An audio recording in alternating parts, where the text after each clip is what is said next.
So I've just recently cast on a new project. It's an accessory, and I decided I wanted to knit myself a beret.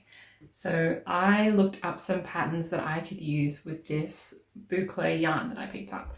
And I found a pattern called Kate's Beret, which is designed for boucle yarn. And so yesterday I started casting that on, and I followed the directions as written at first, but I didn't like the kind of ribbing or the band she had around the head. It was a sort of slipped garter stitch pattern. So I ripped it out and tried again, and this time I did my own kind of slip stitched flap like I would have done a heel. And then I also didn't like how that was working out, and I had sized down the needles because I'm a pretty loose knitter, so it came out too small. So I decided to go back to the recommended needle size, which was 4mm. And this time I did a tubular cast on, which was an absolute nightmare, as always. And it took forever. And I did just a classic 1x1 rib brim. I did my own rather short brim here, and then I moved into the rest of the pattern and followed the increases. And today, as I'm looking at it, I've pretty much realized that the fabric isn't turning out the way that I'd hoped. So as you can see, this yarn is very textured. And I guess because it was called a boucle yarn, I thought it would have more loops, but it's actually more of just a crimped texture. Which means that you can see the stitches better than I thought. And it's also really thick and thin. So you can kind of see here, there's a section that's probably close to worsted weight. And then there's a section that's way down at lace weight. And so in the fabric, that's showing up as these pooled kind of thick and thin sections, which I don't love. To me, it looks like something I would have knit when I first started. It's like bad tension. So on top of that, I tried it on after the brim, and I realized that the recommended number of stitches on the recommended needle size, it actually came out way too big, and I just wasn't willing to frog it and redo it again. So I've just kept knitting the increases, and I've had a revelation that maybe the solution to this enormous brim is to felt the beret. I know that a lot of berets are felted, so it seems like a good excuse to do it. And hopefully that will resolve some of the gappiness in the stitches, and it will make this yarn look a little bit more deliberately like boucle. And hopefully it will shrink it, because as it is, it would make a really wide collar, let alone a beret. So I've just finished the increases here. I'll measure it later and put the measurements up.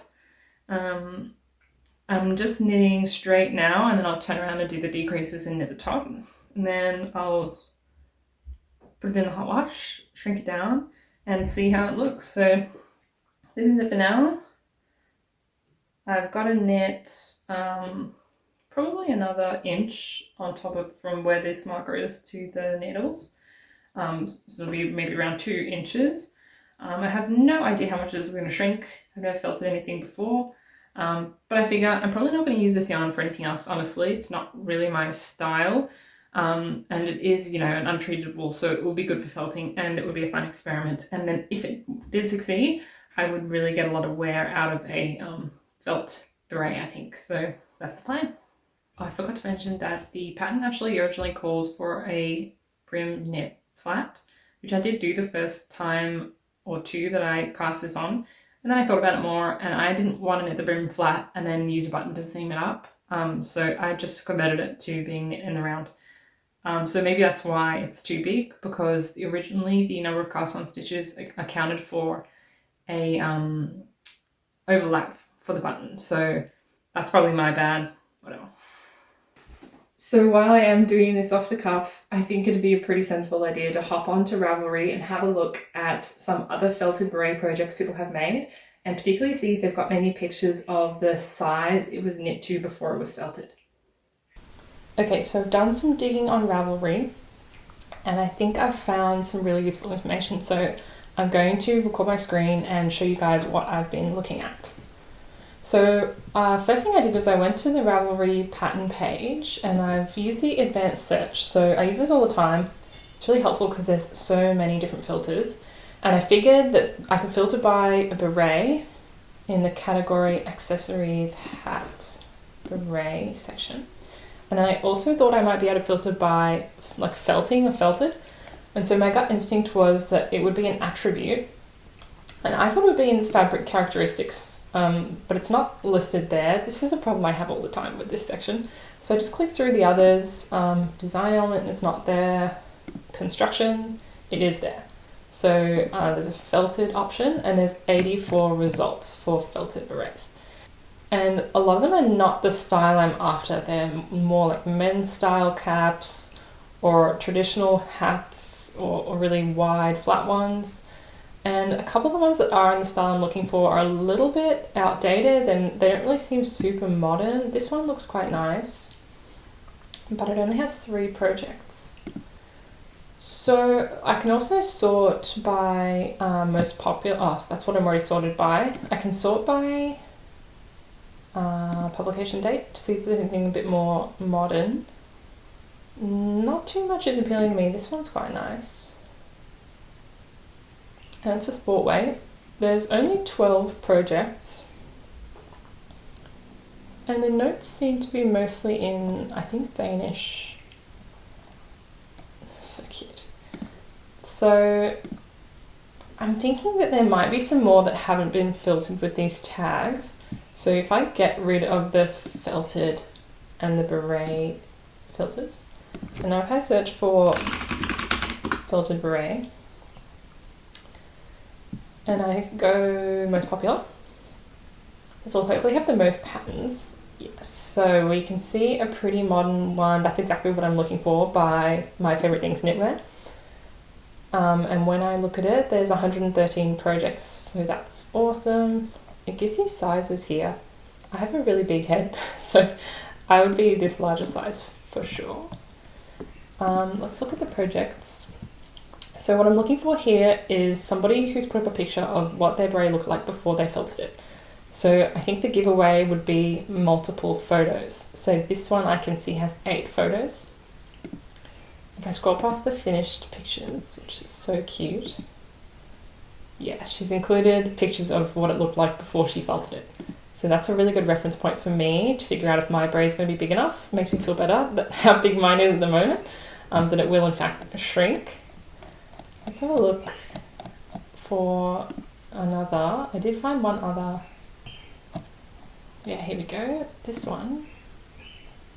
There's it finished, and this is it before she felted it. So yeah, much like my beret, it looks like it wouldn't have actually stayed up on her head if she hadn't closed the top off.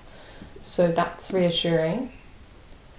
And then I also wanted to see if there would be anything about sizing for measurements so I could compare like 1 to 1. So I searched for centimeters and nothing came up. So then I searched for inches, and there was this one project where someone mentioned the size. So she said before felting it was huge, approximately 30 inches in diameter. So I'll keep that in mind. She also mentioned her felting process. So this kind of inspired me to have a quick look at what people were doing to actually felt the beret. So she said an hour total at 40 degrees only felted slightly, so an hour at 60 degrees was probably a bit too much. So from there, I can have a quick look at any projects that mention degrees.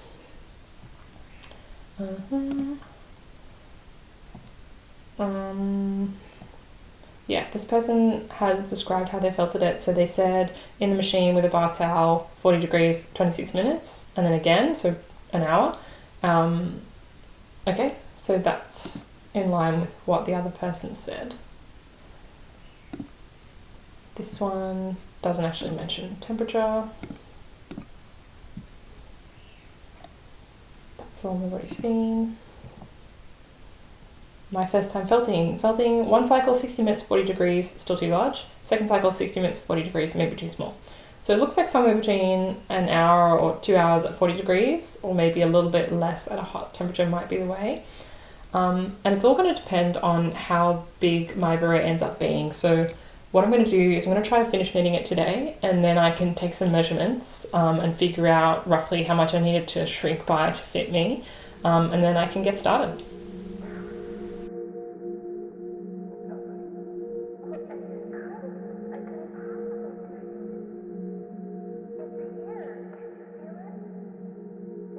I'm actually still following the pattern for Kate's beret, which is the original design I was going to do, even though I'm modifying a bit. I'm using the pattern for the increases and decreases. Also, I like to use my patterns on my iPad, so I just have it sitting in my lap, and I often have the split view set up so that I'm watching something on YouTube or whatever on one side of the screen and I have the pattern on the other side. This pattern's not too difficult, honestly. It's pretty standard increases and decreases to make kind of a flat circle. So I don't think it'll take me that much longer to finish. So that's it. Here's the beret finished. You can see what I don't like about this texture, or maybe some people might like it, but I don't think it's what I was looking for. While I was knitting it, actually, I noticed that the pearl side had almost a nicer boucle look, so I'm thinking maybe I'll wear it inside out in the end. Anyway, this is how big it turned out. So that marker there is where I stopped increasing from the brim, and it pretty much folds over only a short while after that marker, even though you knit straight for a while. So I assume a lot of that fabric went to the top. And I did finish with a little I-cord bobble at the end. We'll see how that turns out. And I'm going to measure the size now. So it's measuring at about 25 centimeters. And the brim unstretched is measuring at about, I don't know, 12 centimeters in diameter. I'm going to try it on. So here it is. It obviously isn't as oversized as I thought it was going to be. So this poses an issue. I guess my choices are to leave it as is, but the brim is still really quite loose, to felt it as it is now, and it'll probably end up too small, or to graft in some additional rows and do some more increases, knit straight again, and then decrease in the middle here. So I'm thinking that's what I might do, because otherwise I really like the shape. I wouldn't wear this as is because of the kind of fabric. It's too many holes. So let's have a think about that and do some beret surgery.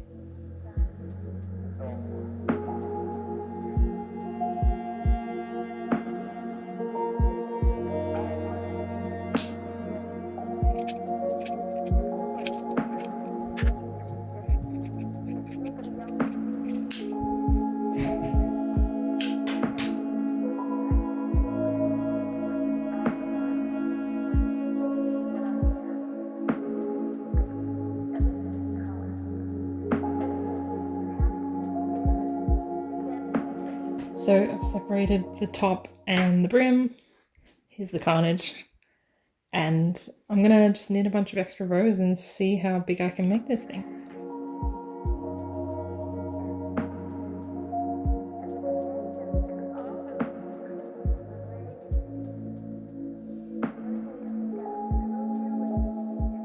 Okay, one evening of knitting later, and we have a much bigger brim and increases.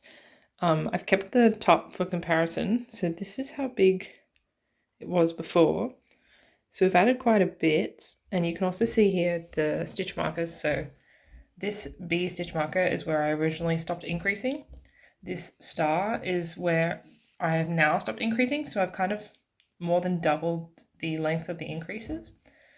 And then this is the area which I've knit straight, which is about 1.5 inches, I think. So yeah, it should make it quite a bit bigger. Now I'm going to flip it over, do a couple of increases to bring the size back down to meet this crown, which I've already knit, and then graft them together.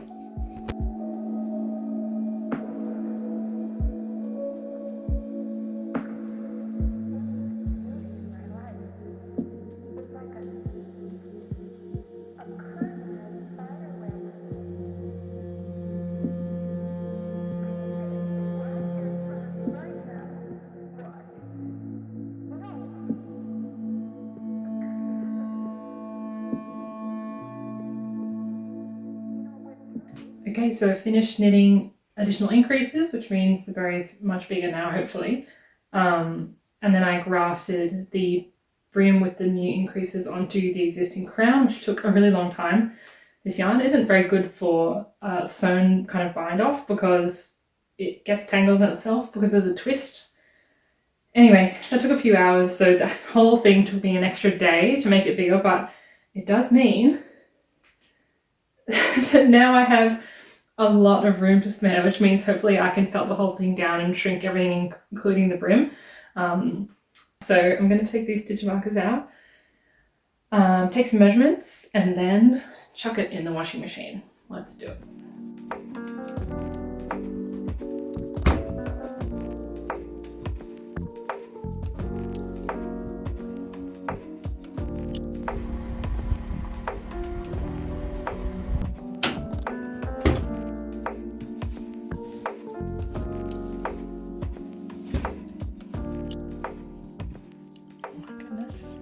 Okay, I think it might have felted enough.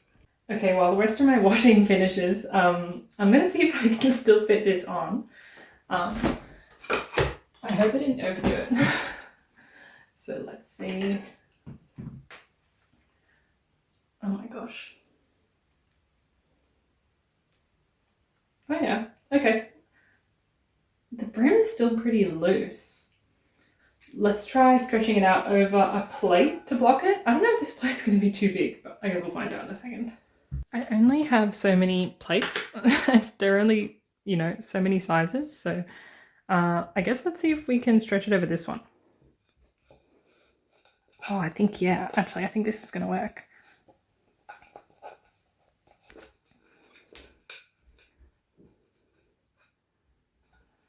Okay, it's fit over my big dinner plate, so that's good. I love how the texture's turned out. Oh, I think I've got this inside out.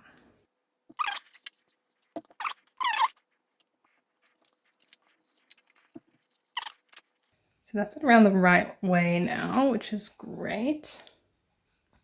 No, I feel like the brim is still too big. And I don't know what the solution is here. I maybe could put a little bit of elastic in the brim.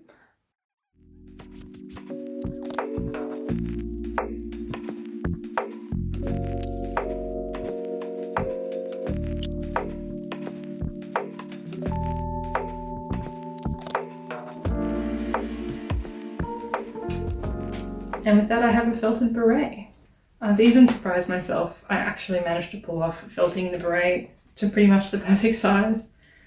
It is so hot right now where I am, so I'm going to take this off. But the brim ended up pretty good. It's not tight like a beanie, which is what I thought it would be like, but actually it makes it really easy to take on and off. So I think it'll be really wearable over, you know, a hairstyle or something. This is the first beret I've ever owned, so I'll have to figure out exactly how to style it. And I still might thread through a ribbon or something around the brim just to keep it on. But yeah, I hope you enjoyed watching me felt this beret as much as I enjoyed doing it. And maybe it inspired you to try some experimental knitting yourself.